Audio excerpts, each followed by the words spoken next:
Liti, everyone, this is Kemet Queen and I'm here to talk to you about the broken nose statues.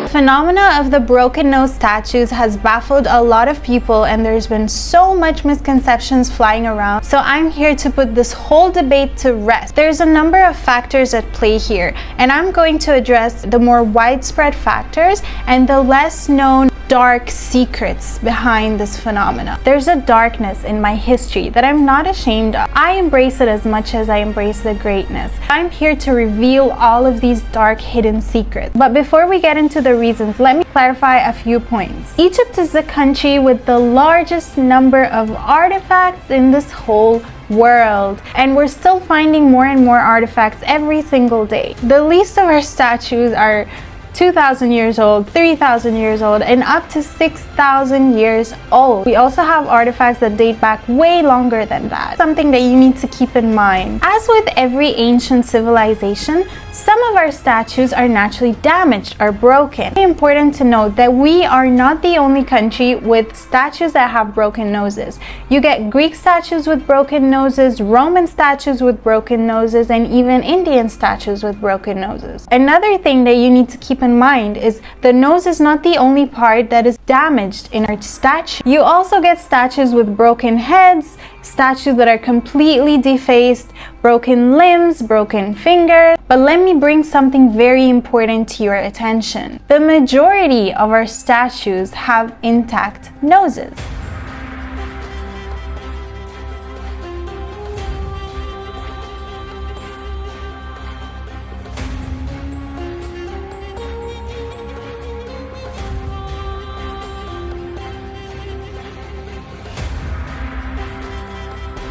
Especially the ones that stayed in their home country of Egypt and did not have to travel miles away. And that brings me to my first and most commonly widespread reason why the statues have broken noses, and that is age and natural wear and tear. Very important to remember that the way that these statues are designed determines the parts that are more commonly seen damaged in these statues. Let me demonstrate. So here is a statue of King Tutankhamun. This is not real, by the way. So if I drop the statue right now, like boom, if I drop it right now, or if I hit it with anything, deliberately or accidentally, which parts do you think are going to break first? If you said the most protruding parts, you are correct. Something like this cobra head on the headdress, things like the nose, the chin piece, for example, any part that is much thinner and more protruding has a higher chance of being broken. Another way to demonstrate this is to look at some of the Greek statues, for example. If you see the damaged Greek statues, a lot of Greek statues have no heads, and that is because of the way these statues are designed. These statues are designed to look anatomically accurate, having a big head with a relatively thin neck, just like humans. Greek statues are also most often freestanding and used a lot of empty space, making the arms and the head very vulnerable, compared to Egyptian statues that often used a headdress and were built against pillars to make them more sturdy. So the difference here comes from the philosophy behind the statue. Egyptians wanted their statues to exist for eternity so they can honor the person that they're dedicated to, while Greeks were focused more on the physical beauty of the statue, showing off the beautiful physique of the person it's honored to at the expense of its durability. And this brings us to the next section of this video. Why did ancient Egyptians build statues? What's the reason? And I'm pretty sure that you will be shocked by the reason. When you ask somebody this question, most people will say to represent somebody, and this is the first reason we're going to discuss. So us ancient Egyptians built statues to represent the image of somebody important. When I say represent the image, it does not necessarily mean that it has to look exactly like the person. It needs to present the image that the person wants to be seen as and how they want to be remembered. What does that mean? That's so confusing. Let me tell you how it means with a little story. Queen Hatshepsut, she is one of the least known queens in the history of ancient Egypt. Unless you're a historian or somebody who's interested, you might not have heard of her before. Funny enough, she is one of the most important women in Egyptian history. Before she took the throne, there were a lot of statues of her that portrayed her as a beautiful feminine woman. But after she took the throne, she ordered to have all of these statues removed and destroyed, and to make a batch of new statues of her that portrayed her as a male, meaning she was wearing the male pharaoh headdress and the chin piece or the fake beard to portray her as a man. And why she did that, it's not like people are gonna think that she turned into a man. It's just that she wants to be seen as equal to the male pharaohs that preceded her. She wanted to portray herself as a powerful pharaoh, just like the other male pharaohs. The second reason why ancient Egyptians built statues has to do with ancient Egyptian mythology. So Egyptians believed in an eternal life after death. Basically, when you die, your ka, or in modern terms what we would call a soul or a life force, will leave your body and wander in the afterlife. After a long journey of challenges and judgment, the ka then returns to inhabit your body and any statue that looks like you, or the ka statue. The role of the ka statue is to help your soul find its way back to your body and recognize it.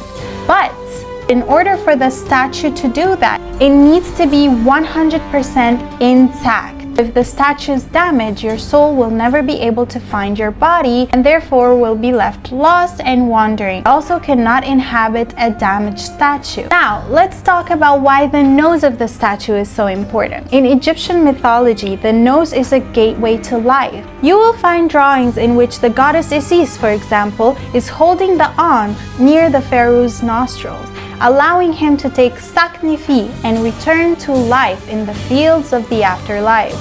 Goddess Isis is seen renewing the life of her husband, brother, or father, the divine god, by placing her hands on his nose. These depictions embody the spiritual and magical power of Isis and her ability to revive spirits and restore life. These symbols and drawings were related to the concept of eternal life and renewal, indicating a belief in life after death and the transformation of the soul into a new state of existence. All of this knowledge comes to us from the Book of the Dead and the funerary text. So to summarize everything that we just learned, the Ka statue is believed to be inhabited by the Ka, or the soul of the person it represents, and it's also believed to be breathing through its nose. So here is the dark hidden secret behind the broken nose statues. 2 words. Organized crime. 2 more words. No, 3 words. Iconoclasm and ritualized destruction. Wow, I can't believe I pronounced that correctly on the first try. To understand what I mean by these words, you need to first understand the power dynamics of ancient Egypt. The ancient Egyptian power structure was extremely complex, and there was a constant power war within the ruling family, the nobility, and the high priest.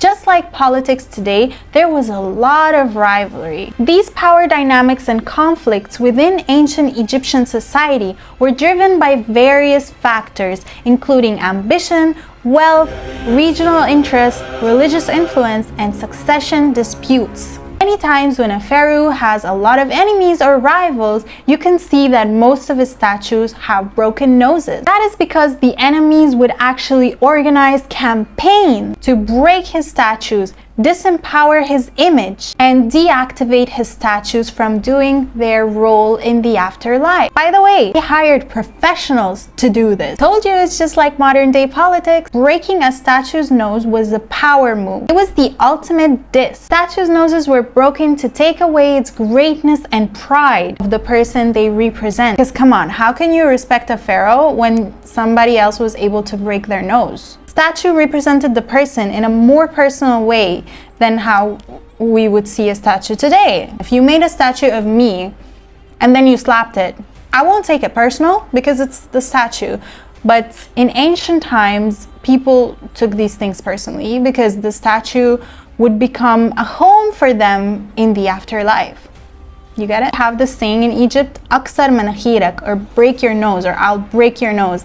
And this means kind of like, I will humble you. We definitely inherited that from our ancestors. Back to the iconoclasm or organized crime that we were talking about. A lot of controversial or widely hated figures had all or most of their statues broken. You can see this very clearly, and I'll give you a couple of examples to better demonstrate that. We can use the Hatshepsut example. The Queen Hatshepsut, being the female pharaoh, put her in a very controversial spot because there was a firm belief that the pharaoh of the country has to be a male. So a female pharaoh was something preposterous at this time. So when her stepson dethroned her, he started a campaign to erase her image from history, and he hired professionals to do that by breaking and smashing almost all statues of her. Because of the attempt of erasing her from history, we did not know much about her until very recently. Anyways, I think she deserves her own video. Another example of this would be Akhenaten. For reasons that I'm going to explain in another video,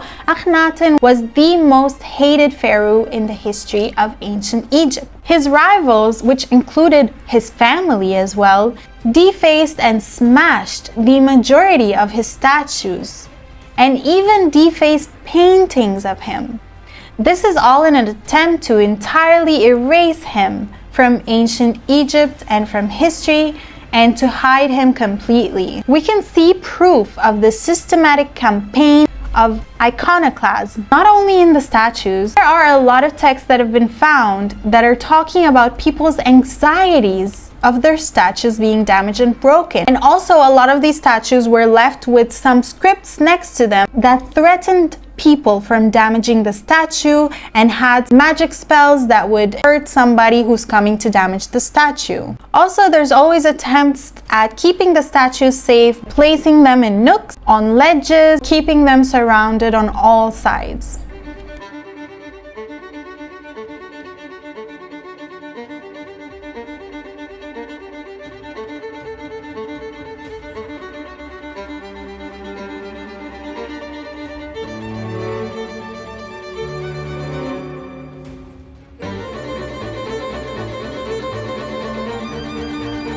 Another reason for the broken noses, and one of the most important reasons, is the tomb raiders or the robbers. These thieves know very well and believe in the Egyptian mythology that the statues are inhabited by the ka, or the soul of the deceased body. So naturally, the first thing they do when they come across a statue while they're stealing is to deactivate the statue by breaking its nose and hampering its breathing, that the soul that it's inhabited by will not haunt them or try to hurt them for stealing its tomb. Actually, you can see an example of that in Tutankhamun's tomb.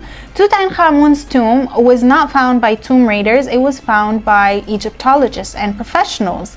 The tomb raiders were not able to reach it. So therefore, Tutankhamun's tomb was found completely intact with all of its statues, not missing a single piece. Now it's time to destroy all the crazy conspiracy theories about the broken noses being an attempt by Egyptians to hide the ethnicity, or that claims that the Egyptians broke the noses to hide their black African appearance. Yeah. First of all, ain't nobody got time for that. So obviously the group that is spreading these lies are trying to make it look like all all of the ancient Egyptian statues have broken noses, which is not true. Like I said, the majority of them have their noses on their face. And you can see these statues with their noses intact. You can see what their noses look like, and they look like the majority of Egyptian noses right now. They are not Black African phenotype noses. Secondly, even with these noses missing, you can clearly make out the features of the statues. All of these statues have the typical Egyptian features of full cheeks, big almond eyes, and thin to medium lips. In comparison with the African statues, you can see the difference between the Egyptian statues and the African statues in the features. Even if you hide the noses, you can still make out the race of the statue. Number 3, even if a statue of a person has a broken nose, there is almost always another statue of the person with its nose intact. So you see, these people are always showing the statues with the broken nose, but with a simple Google search or even a visit to Egypt, you can see the statue of the same exact person with its nose intact. So you can see the shape of the nose. Even if this person has all of their statues with broken noses, there is almost always a picture or a painting of them with their noses, obviously, such as King Senusret III. So here you can see King Senusret with the broken nose, and this picture is always used, one of the most famous pictures that they always use, these Afrocentrics. Senusret does have a statue with a broken nose, but he also has statues not with a broken nose, the statues that have their nose. There are also paintings of King Senusret's face and nose. He does not look Black African, he looks Egyptian, just like the Sphinx. This group is focusing a lot about the Sphinx, always talking about the Sphinx looks Black African. Egyptians shot off the nose of the Sphinx to hide its Black African appearance and all of that. Let me blow your mind, honey. This is not the only Sphinx we have. There are thousands of Sphinx out there. We have a lot of Sphinx, okay? That might be the biggest one and the most famous one, but it's not the only one. A lot of the other Sphinxes have their noses on their faces.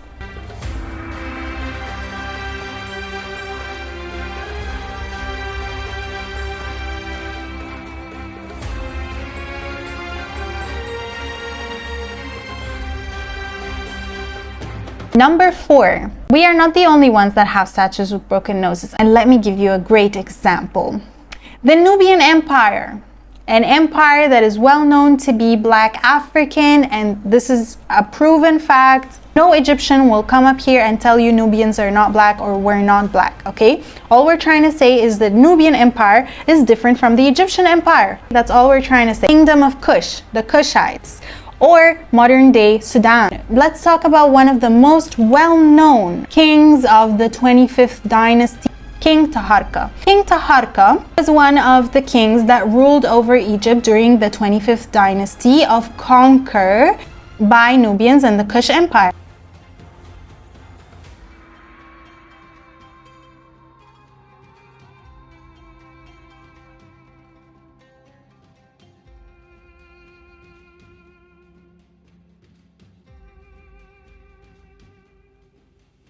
King Taharqa's statues were found in Sudan. They were found with broken noses. Not one of them, not two of them, but the majority of his statues were found with broken noses. Why? They were found in Sudan by Sudanese people. Now the question, are the Sudanese also trying to hide Black Africans from their history? Please explain this to me. Here you can see Taharqa's nose in the paintings. There is no denying that this is a Black man with a Black African nose phenotype. Obviously, very big difference from the usual alpine nose depicted in Egyptian art. And let me bring something to your attention.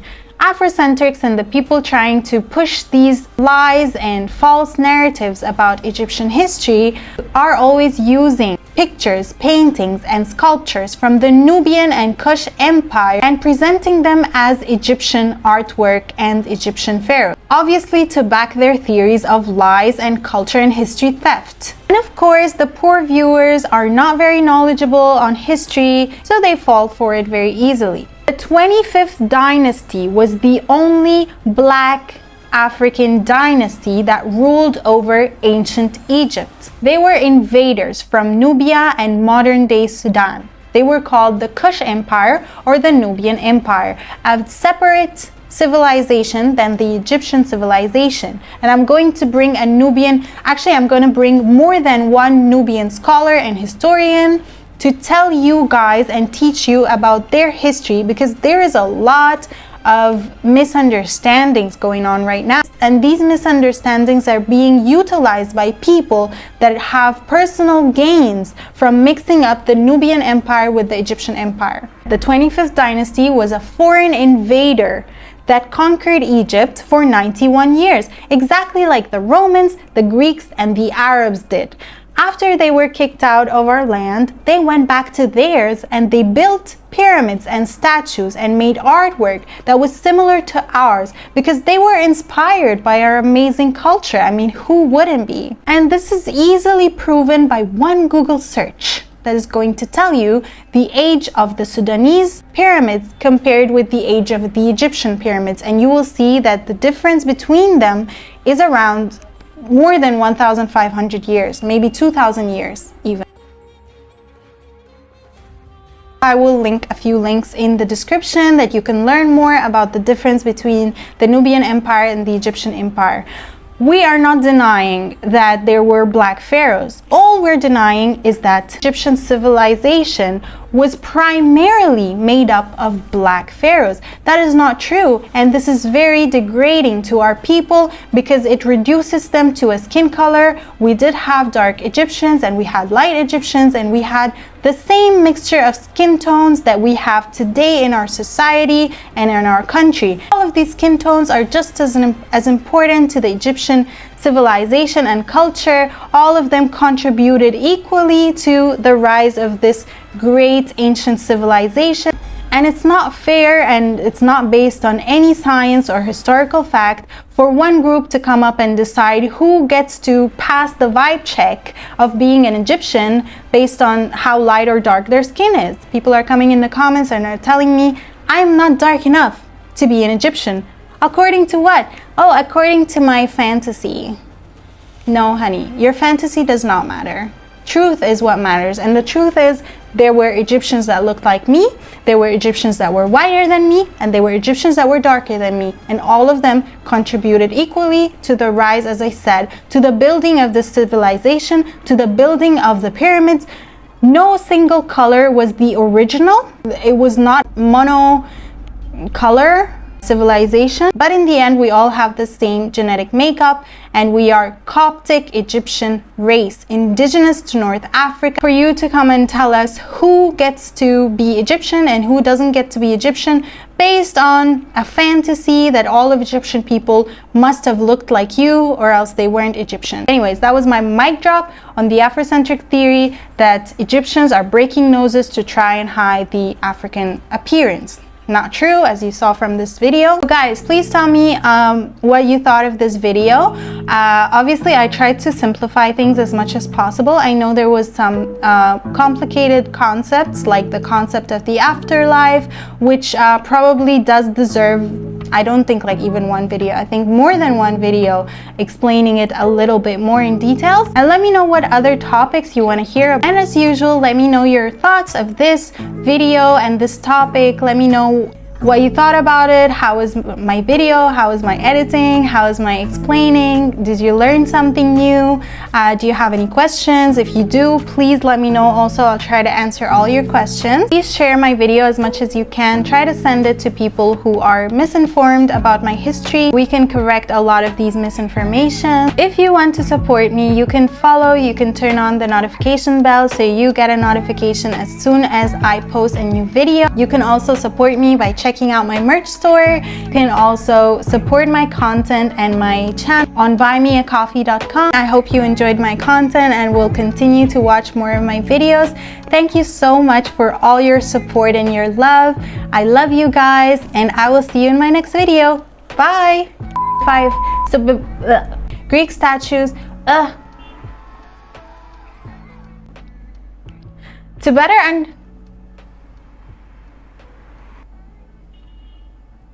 The Ka statue needs to be completely intact,